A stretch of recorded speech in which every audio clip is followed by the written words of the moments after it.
96,7%. Isso aqui está errado, isso aqui é uma falha de leitura. Mas se compararmos com o 4007, ó, mais ou menos o tempo aqui, tá? Mais ou menos o tempo aqui, então esse cara aqui deve estar em torno de 50 alguma coisa por cento. Também é um diodo lento, tá? Tanto é que não tem oscilação depois do corte do transistor. Por quê? Tá? Toda energia é entregue, uma parte volta, né, é perdida, não sobe energia no indutor para oscilar depois. Tá? Então, excelente para trabalhar em 60 Hz. Quando você começar a elevar a frequência, né, aqui também está errado, não é 197, deve estar em 100 kHz mais ou menos, tá? Ele também não é muito bom. Ó, um N 5060, 400 volts de tensão reversa, 2 amperes de corrente de condução, 4 microsegundos de recuperação. Já é mais rápido, né? Perto dos 30 micro aqui, já é mais rápido, mas mesmo assim, ó, não tem oscilação em um ciclo de 53,9%. O que esse ciclo elevado indica? Indica que eu estou tendo que entregar mais energia para fazer a mesma coisa, ou seja, eu estou tendo mais perda. Essa perda é devido à recuperação lenta, ao corte lento desse diodo aqui. Para 60 Hz, maravilha. Para uma frequência aqui, no caso, a 99, quase 100 kHz, não é bom. Isso reduziria muito a eficiência do meu circuito. Tá? Aqui, né, B0615. Tá? 4 microsegundos, ele já é um pouco mais rápido. O meu ciclo aqui cai para 39,1, mas mesmo assim eu não tenho oscilação. Então eu ainda estou jogando energia fora. Tá? Melhora, mas não muito. 6A6. 6A6 é um diodo para 600 volts, 6 amperes, tipicamente usado em retificação em 60 Hz ou 120 Hz. Né? Tá? Ó, 2 microsegundos já é um tempo melhor de recuperação, mas mesmo assim, ó, ciclo 59,3. Tá? Então eu passo mais tempo conduzindo o meu transistor do que com ele cortado, tá? Para obter lá os meus 24 volts. Ou seja, para 60 Hz, ótimo. Para 100 kHz, não. Tá? Olha só, um N4937. Esse aqui já é um diodo rápido. Tá? Não é um Schottky, é um diodo rápido. Olha só, 600 volts, 1 ampere, 200 nanosegundos. Tá? Então eu saí daqui, ó, de 2 microsegundos, 2 vezes 10 a menos 6, para 200 nano. 200 vezes 10 a menos 9. Esse cara aqui é 10 vezes mais rápido do que esse cara aqui. Então, olha só. O meu ciclo cai para 29,5%, bastante baixo. Tá? Quando o transistor corta, eu entrego energia para outra parte do circuito e ainda sobra energia para oscilar um pouquinho aqui, tá? Numa certa frequência. Né? Então, o que acontece? Isso indica que esse diodo aqui está cumprindo muito bem a função dele. Tá? Porque além de eu entregar minha energia nessa parte do ciclo aqui, para o outro lado do conversor boost, ainda sobe energia no indutor para ele oscilar aqui, até a próxima condução do transistor. Tá? Alguém pode falar, pô, mas com essa oscilação aqui eu estou perdendo. Sim, mas a impedância onde isso aqui acontece é extremamente alta. A quantidade de energia aqui é muito, muito pequena perdida. Lógico que, se for o desejo, pode-se melhorar o circuito para evitar isso. Não é a ideia aqui é exatamente ter um detetor da qualidade, da eficiência do diodo aqui, tendo a ver com o tempo de recuperação. Né? Olha aqui, um diodo antigo, né, feito aqui pela Semicron, né, SKE 1/01. Tá? 1000 volts, 1 ampere, 150 nanosegundos. Parece um tempo bom, só que ele não é um cara bom para alta frequência. Ele foi desenvolvido para retificação em 60 Hz. Tanto é que é o ciclo 38,6. Tudo bem, não é o 50 que tinha, 50, 59 que tinha antes. Mas mesmo assim, né, olha lá, o transistor corta, não sobra tempo para troca de energia. Tá? Eu entrego energia para o outro lado e não sobra tempo. Por quê? Esse cara aqui não está cortando aonde deve. Detalhe, lembre-se, eu só mexi no ciclo, tá, de tarefa, no ciclo de potência, tá, no ciclo de condução do transistor. Só. O resto do circuito permaneceu idêntico, eu só troquei o diodo. Tá? Olha aqui, ó. SK4F1/08, 800 volts, 4 amperes, 150 nanosegundos. Esse é um diodo de recuperação rápida. É um diodo F, fast. Olha que maravilha. 28,8% de ciclo. É o tempo que eu passo conduzindo. Aqui, né? Então, isso aqui é... Isso aqui é 28,8% desse tempo total aqui. Ó. Tá? É um dos melhores tempos que eu tenho. Tá? Então o transistor corta, ele entrega energia para outra parte do circuito, né, o indutor, e ainda sobra energia para ele oscilar. Tá? Lembrando que a oscilação aqui é em alta impedância, então a quantidade de energia aqui é muito pequena, até a próxima condução do transistor. Né? Lembrando, essa parte amarela aqui é captada onde? No coletor do transistor. RU2A, 1000 volts, 2 amperes, 50 nanosegundos. Para obter 24 volts, olha lá. Tá? Também 29,8, muito bom, ciclo bom. Né? E se comparar com o anterior, né, pode ver que a capacitância aí deve ser um pouquinho maior, porque a frequência de oscilação aqui é só um pouquinho mais baixa. Né? O 261, né, 1000 volts, 2 amperes, 50 nano, também. Né? Olha aqui, 29,5, um ciclo bom. Né? Uma oscilação aqui. Tá? Então, baixa capacitância aqui no meu diodo. Tá? S2L, né? 60 volts, 2 amperes, 35 nanosegundos. Tá? Note que a frequência é um pouquinho maior, então a capacitância dele deve ser um pouco mais baixa. Né? Para manter 24 volts, 29,8%. Tá? Tá bom. Agora, SBL 1040CT. O que é isso aqui? 40 volts, 10 amperes. Esse cara aqui é um retificador usado em fonte chaveada, né, para baixa tensão. Esse cara aqui é Schottky.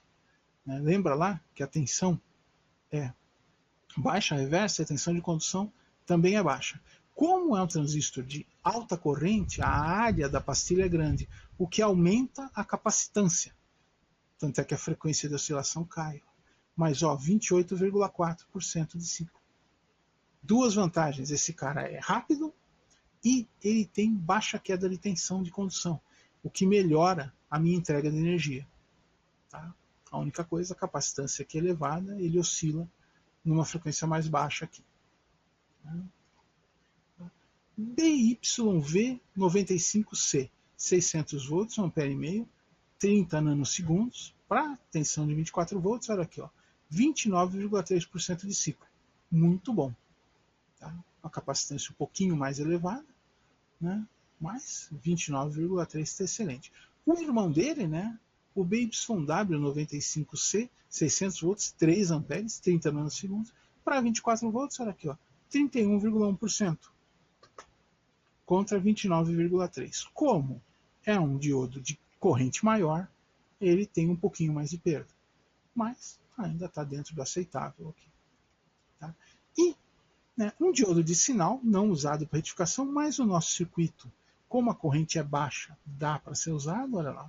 100 volts, 0,3 amperes, 4 nanosegundos. 4 vezes 10 a menos 9 segundos. Ele é extremamente rápido. Então, olha lá. 29,8% de ciclo. Então, tempo bastante interessante, uma escala bastante interessante, e uma capacitância bem baixa, porque a pastilha é pequena. Então, olha aqui, a frequência de oscilação aqui é mais alta. Tá? Senhores, vamos lá para o Microlab. No Microlab, eu ensaiei este cara aqui, SK4F1/08, para várias tensões. E aí a gente vai ver o comportamento do circuito lá no Microlab. Ok? Até daqui a pouco, aqui é o professor Wander se despedindo. Tchau, tchau.